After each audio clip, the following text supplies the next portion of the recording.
샬롬. 출애굽기 강의 8번째 우리 찬양으로 시작하겠습니다.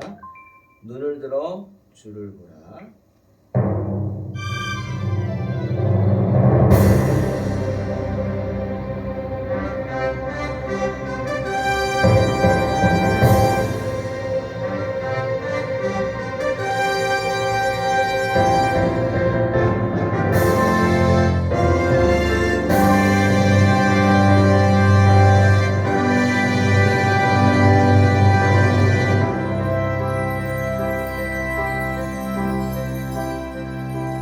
눈을 들어 주를 보라. 주의 영광을 보라. 눈을 들어 주를 보라. 주의 영광을 보라. 주를 및 거룩과 진리 주의 영광 나타내셨네. 선포하라 선하신 주. 주의 인자는 영원함이라. 선포하라 선하신 주. 주의 인자는 영원함이라. 눈을 들어 주를 보라. 주의 영광을 보라.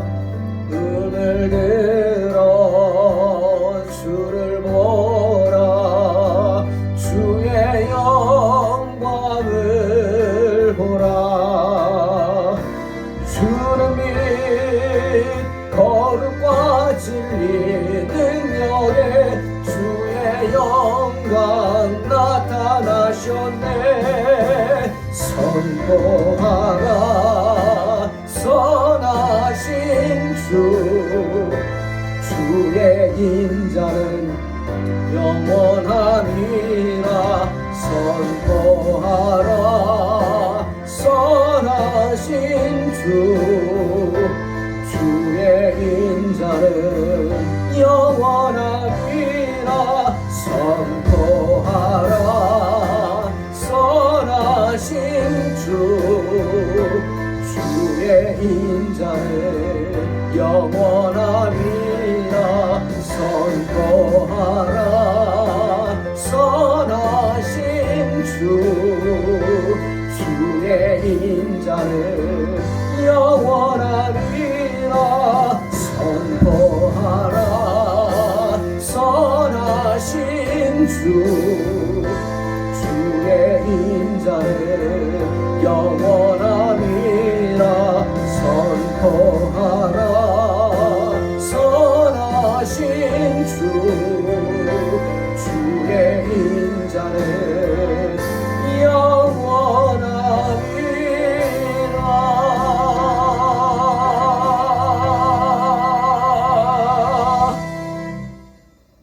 아멘. 주님의 인자가 영원하심을 믿습니다. 출애굽기 2장 23절로 25절 봉독합니다.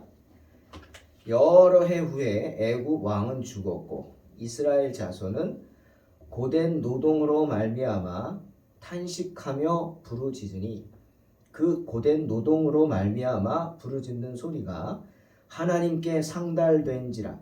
하나님이 그들의 고통 소리를 들으시고 하나님이 아브라함과 이삭과 야곱에게 세운 그의 언약을 기억하사 하나님이 이스라엘 자손을 돌보셨고 하나님이 그들을 기억하셨더라. 아멘. 여러 해 후에 애굽 왕이 죽었습니다. 그 죽은 왕이 누구냐? 바로 이스라엘 백성들이 흥왕하는 것을 두려워해서 이 갓난 모세와 같이 이스라엘의 갓난 아기들을, 남자 아이들을 특히 죽이라고 명령했던 그런 잔인한 왕입니다. 바로 모세의 양어머니 이집트 공주의 아버지였습니다. 하지만 그 후임 왕도 역시 잔혹했죠. 이스라엘 백성들을 노예로 부리면서 혹사시켰습니다. 하지만 신학자들이 연구한 바에 따르면 그 왕은 그래도 그전 왕과는 달랐다고 합니다. 뭐가 달랐느냐? 어린아이들을 죽이라고 하진 않았대요. 이유가 있습니다. 오히려 이스라엘의 인구가 더 늘어나는 것을 반가워했답니다. 반겼답니다. 이유는 인구가 많아지면 자기들이 부릴 노예들이 더 많이 생기기 때문입니다. 아마도 그렇지 않을까요? 처음에는 당황했지만 이제 히브리인들을 상대하면서 히브리인들을 부리는 방법을 터득한 겁니다. 조직을 갖춘 거죠. 고센 땅에 있는 히브리인들을 통치할 조직을 갖추기 시작해서 이제는 자신감을 가진 겁니다. 통제의 자신감을 갖죠. 정말 통제가 잘 됐던 것 같아요. 그러니 후에 모세가 하나님의 기적을 그렇게 10가지 무서운 기적을 행하는데도 바로가 꿈쩍도 하지 않지 않습니까? 자신감이 있다는 거죠. 그래봤자 너네가 뭐 하겠느냐? 뭐 이런 뜻이었죠. 그러니 이제 조직적으로 노역의 이스라엘 백성들을 동원해서 핍박하니까 이스라엘 백성들의 고통은 말로 할 수 없었습니다. 그래서 오늘 성경에 뭐라 그랬어요? 고된 노동으로 말미암아 탄식하였다 말하고 있습니다. 그런데 이런 탄압 속에서 탄식하며 고된 노동 때문에 힘들어하는 가운데 하나님의 놀라운 은혜가 임하기 시작했습니다. 그게 뭐냐? 그제서야 좀 늦은 감이 있겠지만 그런 고통 속에서 이스라엘 백성들이 그제서야 부르짖었다. 하나님께 부르짖기 시작한 것입니다. 그 고된 노동으로 말미암아 부르짖는 소리가 하나님께 상달된지라 성경은 말하죠. 이스라엘 백성들이 야곱을 중심으로 여호와 신앙으로 똘똘 뭉쳐 있었어요. 우리가 요셉을 통해서 알 수 있잖아요. 심지어 애굽의 백성들이 그런 여호와 하나님을 두려워했고 그런 이스라엘 백성들을 두려워했습니다. 야곱을 존경할 정도였죠. 그러니 야곱의 장례식에 수많은 애굽의 관리들이 참여하지 않습니까? 근데 지금 그들은 이 애굽의 정책의 유혹에 넘어가서 그 우상을 섬기는 그 정책을 썼죠. 거기에 넘어갔습니다. 그래서 많은 사람들이 여호와의 신앙을 잊어버렸고 또 그 신앙을 잃고 이방인처럼 살고 있었어요. 그렇게 하나님을 잊고 있으니 주님의 언약을 잊은 채 살고 있으니 세상만 원망하며 살았겠죠. 자기들의 신세 타령하며 살았을 겁니다. 그런데 그 고난이 극에 달하니까 그제서야 그들은 고난의 이유를 생각합니다. 아니 도대체 왜 우리가 애굽 사람인데 아마 그랬을걸요. 430년이니까 이미 애굽인으로 동화되고도 남아야 되죠. 물론 외모는 또 암암리에 이스라엘 백성들이 애굽 사람들하고는 혼인을 하지 않았으니까 서로 그런 마음이 있으니까 그랬을지는 모르지만 이제는 400년이나 지났으니까 우리도 애굽인이 아니냐 뭐 이런 생각을 하겠죠. 그런데 아니란 말이에요. 이유가 뭐지? 따지고 들으니까 이유가 뭐예요? 우리는 애굽인이 아니란 말이에요. 생김새만 다른 게 아니라 우리는 뿌리도 다르다. 우리는 히브리인이다. 그래? 그러면 여기는 뭐지? 여기는 고향이 아니야. 여기는 이방이야. 우리에게는. 우리의 집은 어디예요? 가나안 땅이에요. 가나안 땅. 그렇게 멀지도 않은 가나안 땅이에요. 히브리인들은 깨닫기 시작했어요. 그래서 우리가 여기서 핍박을 당하는구나. 애굽인이 아닌데 애굽인처럼 살려고 했기 때문에 애굽 사람들에게 핍박을 당하고 있구나. 더듬어 자기들의 역사를 찾다가 요셉에게까지 올라가서 애굽의 총리였던 전설적인 인물 요셉. 그 요셉이 우리의 조상이었다. 그리고 그 요셉의 아버지 야곱이 우리의 조상이고 우리는 야곱의 12아들의 뿌리를 둔 백성들이다 깨닫기 시작하면서 하나님을 찾고 요셉의 약속을 찾고 예? 요셉의 해골이 왜 매장되지 않은지 이유를 알았을 것이고 때문에 모세가 맨 앞에서 그걸 들고 간 거 아닙니까? 그제서야 그런 고통 속에서야 이스라엘 백성들은 하나님을 알게 되고 하나님을 찾고 하나님께 부르짖기 시작했습니다. 또한 그 고통은 그냥 있는 게 아니었어요. 여러분 우리가 이런 말은 좀 조심스럽지만 인생 가운데 고통이 있습니다. 시험을 당합니다. 근데 성경은 말하죠. 너희가 시험 당할 때 하나님이 나를 시험한다 하지 말라. 하나님은 아무에게도 시험 당하지도 않을 뿐더러 또한 아무도 시험하지 않는다. 분명히 말씀하시죠. 그 고통, 인생의 고통은 대부분 나 때문입니다. 내가 세상 유혹에 빠져서 또는 하나님 말씀에 불순종해서 여러 가지 이유가 모든 원인이 어디 있어요? 물론 욥처럼 하나님의 뜻에 의해 고난당하는 경우도 있습니다. 하지만 대부분은 나 때문입니다. 그걸 알아야 돼요. 자, 이스라엘 백성들이 지금 고통당하는 것은 다 자기들의 죄 때문이에요. 에스겔 20장 8절에서 하나님이 분명히 말씀하시죠. 뭐라고요? 그들이 내게 패역하여 내 말을 즐겨 듣지 아니하고 그 눈을 드는 바 가증한 것을 각기 버리지 아니하며 애굽의 우상들을 떠나지 아니하므로 내가 말하기를 내가 애굽 땅에서 나의 분을 그들 위에 쏟으며 노를 그들에게 이루리라 하였었노라 말씀하십니다. 그 이집트인의 고통이 뭐예요? 그들의 죄를 심판하고자 하는 하나님의 뜻이었어요. 그들의 죄 때문에 이 이스라엘 백성들은 이집트 애굽에서 고난을 당해야 했다. 그 큰 죄가 뭐냐? 하나님을 찾지 않은 죄, 하나님을 버리고 우상을 택한 죄. 그로 인해 하나님은 당신의 분을 쏟아 부었어요. 애굽 땅에다. 하지만 이스라엘 백성들 그런 고통 속에서 마침내 하나님을 생각하기 시작했습니다. 그러면서 섬기던 우상들을 버리고 하나님께로 돌아오기 시작했어요. 그리고 감사한 것은 이스라엘 자손은 고된 노동으로 말미암아 탄식하여 부르짖으니 그 고된 노동으로 말미암아 부르짖는 소리가 그 다음 하나님께 상달된지라 이렇게 성경은 말하고 있어요. 좀 어려운 말이죠. 하나님께서 그들의 부르짖는 소리를 들으셨는데 그들의 부르짖는 소리가 하나님께 상달됐다. 이게 무슨 뜻일까? 상달되다고 번역한 히브리어 원어는 아라라는 뜻입니다. 아라의 1차적인 의미는 뭐냐? 오르다는 의미예요. 오르다. 그런데 의역적인 2차적인 의미는 뭐냐? 일어나다는 뜻이에요. 일어나다, 즉 깨어나다. 하나님께 상달됐다. 하나님이 일어나셨다. 하나님이 깨어나셨다. 무슨 말이죠? 그 말에는 재밌는 표현이 있더라고요. 날이 새다. 대단한 의미입니다. 날이 새다. 즉 히브리인들이 자기들끼리 야, 날이 샜어 라고 할 때 아라라는 단어를 썼다는 거. 그게 무슨 뜻이죠? 날이 샜다는 거. 여러분, 날 샜어. 어떤 뜻으로 사용합니까? 물론 야, 날 샜어. 그건 다 끝났어. 다 틀렸어. 뭐 이런 부정적인 의미도 있지만 그 말은 즉슨 어떤 의미에서 부정적인 의미로 쓰인 거예요? 완전히 상황이 바뀌었다는 거예요. 반전됐다는 거예요. 네가 생각하던 거랑 완전히 달라졌어. 날 샜어. 반전이죠. 반전.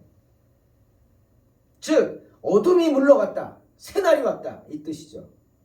완전히 반전됐다. 고통? 반전이에요. 그럼 여러분 고통의 반전이 뭡니까? 기쁨이죠. 그러니 그들의 고통의 소리를 듣고 하나님이 깨어나셨단 말이에요. 상달 깨어나셨어요. 즉 반전됐어요. 아니 이게 뭔 일이야? 하나님이 깨어나셔서 뒤집어지셨어요. 이놈들 하고 이제는 그 애굽인들을 징벌하는 때가 되었다는 겁니다. 그들의 고통의 소리가 하나님께 상달되었다. 하나님께서 그들의 고통의 소리를 들으시고 그 고통의 소리를 반전시켰어요. 날새게 만들었어요. 기쁨의 소리로 바꾸어 주셨다. 의미입니다. 할렐루야. 이게 하나님의 뜻이죠. 그런데 여기서 우리가 분명히 기억해야 할 사실이 하나 또 있어요.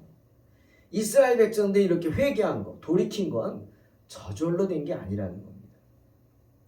그들의 자발적인 의도로 된 것이 아니라는 겁니다. 하나님께서 그들의 상황을 마치 날이 쇠게 하시듯이 변화시켜 주셨다는 거예요. 이스라엘 백성들의 부르짖음, 철저하게 자기들이 회개해서 주님께 엎드려서 부르짖음으로 생긴 게 아니에요.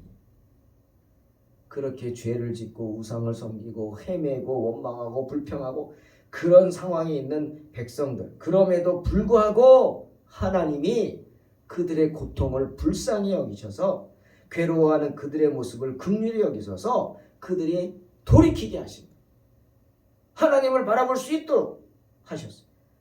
그것이 주님의 은혜인 줄로 믿습니다.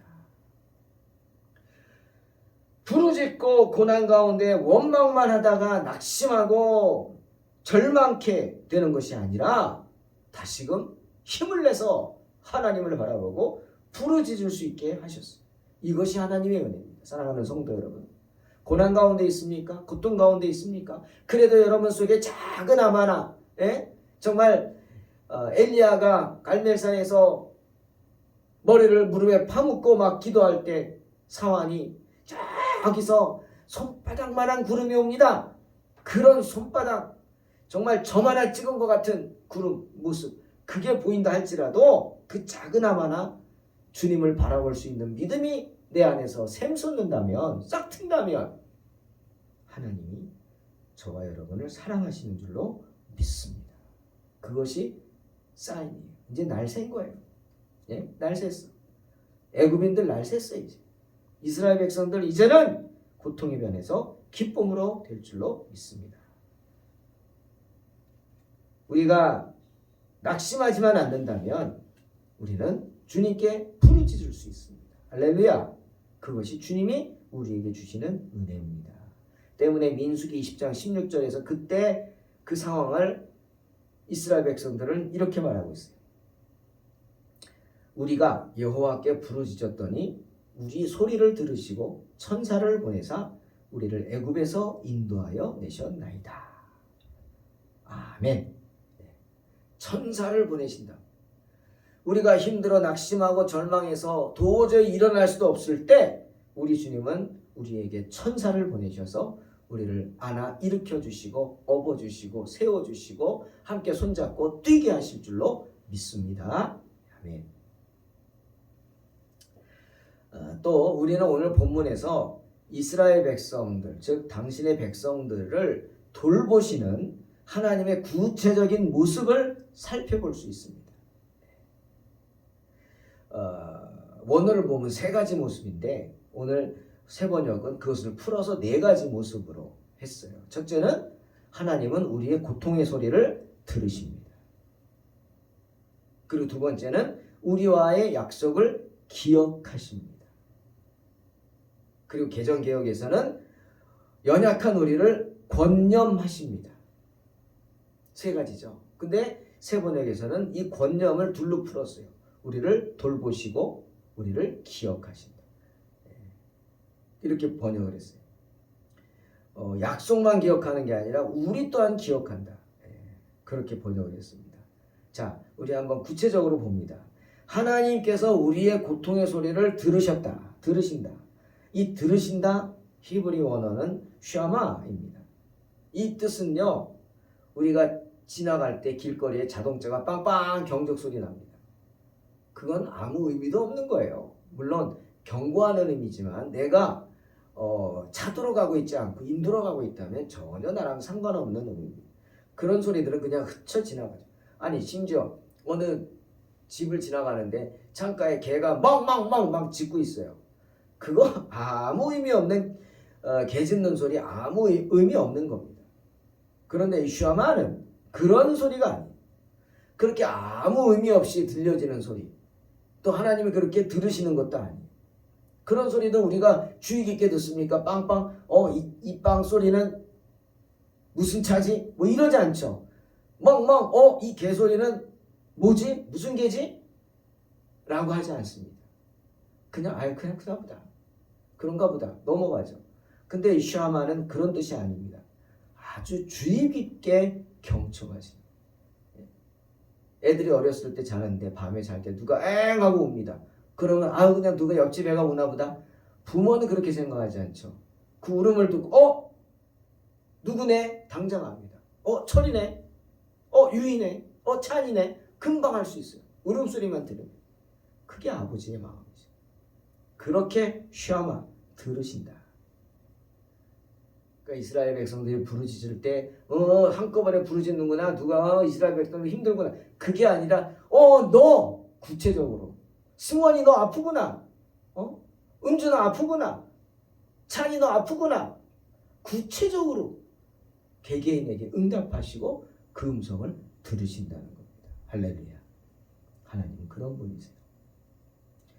사랑하는 성도 여러분, 우리 주님은요, 우리를 이해하시고 우리 아픔과 고통을 안타까워하시고 함께 아파하시는 분입니다.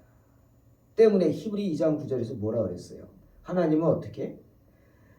모든 사람을 위해서 주님은 모든 사람을 위하여 죽음을 맛보신 분이 주님이시라고 했어요.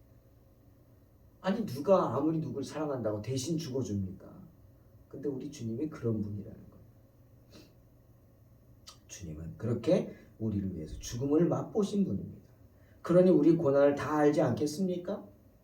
그 주님께서 우리가 고통받는 그 소리를 경청하신다는 말입니다. 자, 그 다음에 두 번째, 하나님은 하나님이 아브라함과 이삭과 야곱에게 세운 그 언약을 기억하시는 분이라고 말합니다. 여기서 기억하다는 말은 히브리 말로 자카르입니다. 자카르.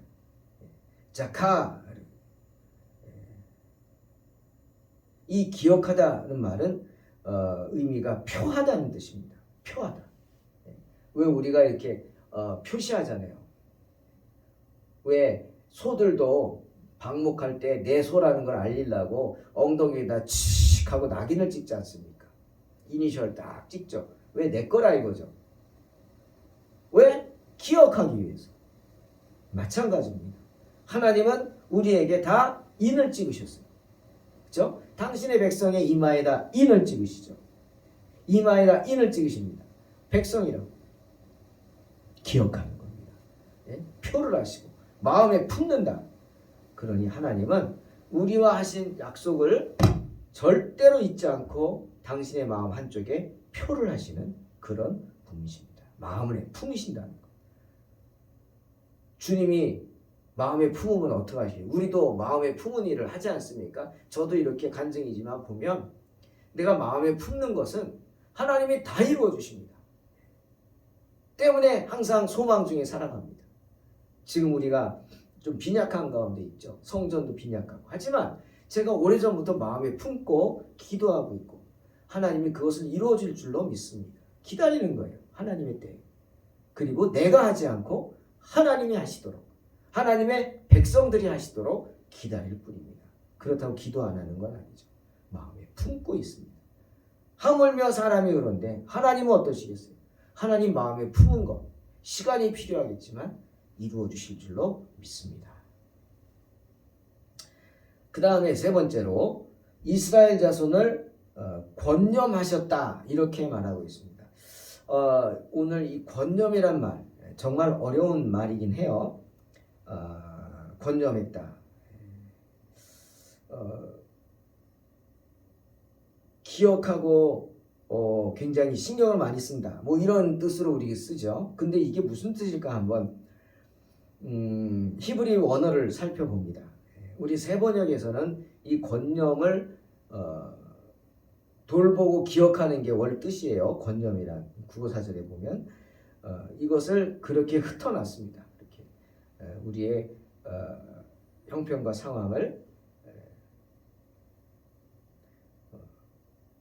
돌아보시고 또 기억해 주신다. 뭐 이렇게 했는데 제가 좀 어려운 거지만 히브리 원어를 한번 읽어보겠습니다. 이 25절 말씀입니다. 히브리 말입니다. 워야라 엘로힘 엣 베니 이스라엘 워야다 엘로힘스. 이 원어입니다. 여기서 히브리가 제일 먼저 워야라 할 때 이 단어 원어는 라아라는 히브리어입니다. 근데 이 라아와 맨 뒤쯤에 야다 워야다 야다를 두 단어로 흩어져 있죠. 원어는. 그러니까 이것을 네 개로 쪼개는 게 맞는 거죠. 근데 그걸 권념이란 한 단어로 모아놨는데 이렇게 둘로 나누는 게 맞습니다. 그래서 이 라라는 단어는 숙고하다는 뜻이에요. 관찰하다. 굉장한 주의를 기울인다는 뜻이에요. 그 다음에 뒤에 야다는 이게 알다라는 건데요. 그냥 나 너 알아 이런 정도가 친구와의 사이에 아는 게 아니라 여러분 이 세상에서 제일 가까운 사람이 누굴까요? 부모와 자식? 그것도 아닙니다. 부모와 자식은 그 부모와 자식 간의 관계도 있지만 그 이상의 관계를 갖긴 힘들죠. 그럼 이 세상에서 제일 가까운 사람은요 부부입니다. 부부. 살아가는 사이 부부. 부부처럼 상대방을 잘 아는 사람은 없어요. 부모가 자식하고 함께 잡니까? 어렸을 때도 아니고 아니잖아요. 부부처럼 가까운 게 없어요. 그래서 히브리 사람들이나 히브리 말에서 남녀가 야다 안다라고 하면 이거는 뭐냐? 그냥 나 이웃집 사람 알아, 뭐 누구 알아 그런 관계가 아니라 부부 사이의 알매 관계를 말합니다. 그 안에는 어떤 성적인 관계도 들어가, 성적으로도 안다 이런 뜻이죠. 그만큼 아주 구체적이고 가까운 것 그런 뜻을 말할 때 야다. 직접 보아서 확인한다 뭐 이런 뜻입니다. 그러니까 얼마나 이게 구체적인 알매 관계입니까? 그런데 지금 이 세 번역에서는 권념이라는 단어를 두 가지로 하나님이 이스라엘 자손을 돌보셨고 워야라 주의를 기울이고 관찰하셨고 하나님이 그들을 워야다 아신다 즉 기억하셨다 이렇게 번역을 했습니다. 이걸 자꾸 뒤져봤어요. 그랬더니 영어 성경 NIV가 아주 구체적으로 잘 원어의 뜻에 잘 맞게 해석한 것 같아요. So God looked on the Israelites and was concerned about them. 이렇게 써 있어요.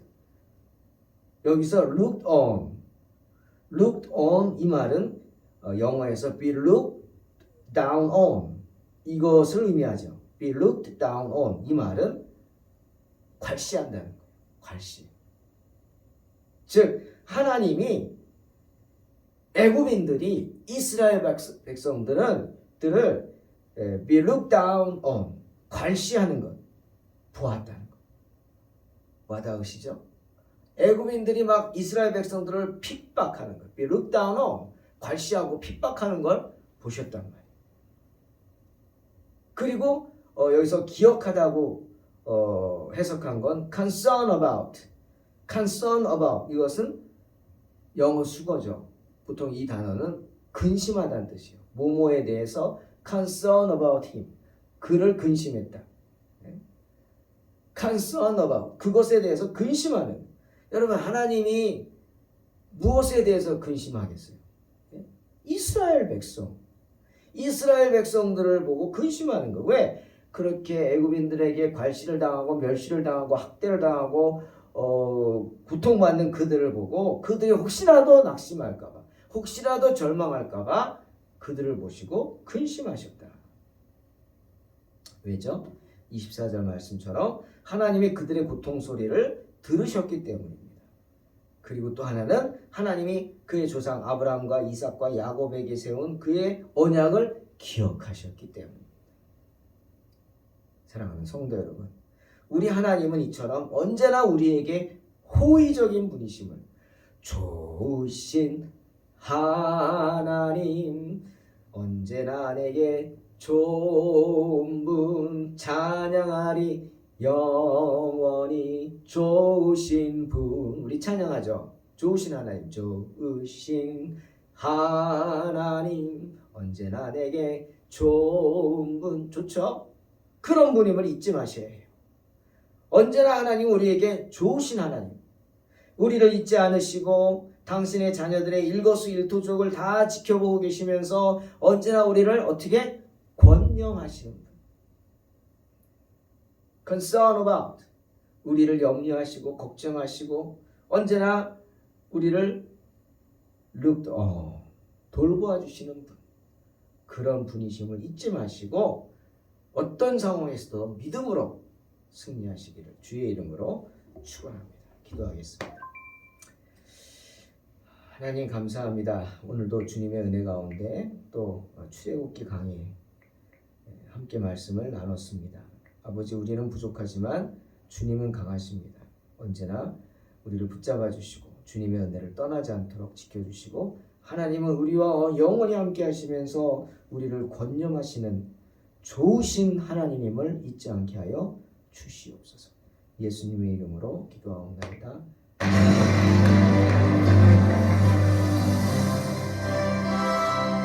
눈을 들어